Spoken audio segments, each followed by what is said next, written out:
RAJUK apartment skating ক্লাবের আয়োজনে golden roller skating half marathon অনুষ্ঠিত হয়েছে। সকালে উত্তরা দিয়াবাড়িতে এই প্রতিযোগিতার আয়োজন করা হয়। এতে ঢাকার 23টি স্কেটিং ক্লাবের 200-রও বেশি প্রতিযোগী অংশ নেয়। জুতার উপর ভর দিয়ে দুরন্ত বেগে ছুটে চলা সুপারম্যানদের দেখতে সড়কের দুই পাশে ভিড় জমায় অভিভাবকরা। নিজেদের এলাকায় প্রথম এমন খেলা দেখে আনন্দ প্রকাশ করেন স্থানীয়রা। আগামী দিনেও এমন আয়োজন করার দাবি তাদের। প্রতিযোগিতা শেষে অংশগ্রহণকারীদের মাঝে ক্রেস্ট ও সার্টিফিকেট দেওয়া হয়। আমি থার্ড হয়েছি। আমি খুব এক্সাইটেড। বাবা বলেছে আমাকে প্লেয়ার হতে, কিন্তু স্কেটিং ভালো লাগে। আমার ইচ্ছা আছে বড় হয়ে একজন ভালো স্কেটার হয়ে দেশের মধ্যে দেশের বাইরে খুঁটিনাটি সব জায়গায় স্কেটিং এ ম্যারাথনে অংশগ্রহণ করার।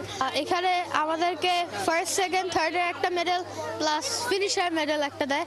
এটা খুব ভালো, কারো মন খারাপ হয় না। স্কেটিং এর মাধ্যমে আমাদের শরীর সুস্থ থাকে এবং আমাদের ফিটনেস ঠিক থাকে। আমরা চাই যে একটা উন্নত মানের স্কেটিং এবং আমাদের যেই খেলাগুলো আছে সব ক্লাবে আয়োজন করুক এবং আমাদেরকে ইনভাইট করুক, আমরা খেলবো।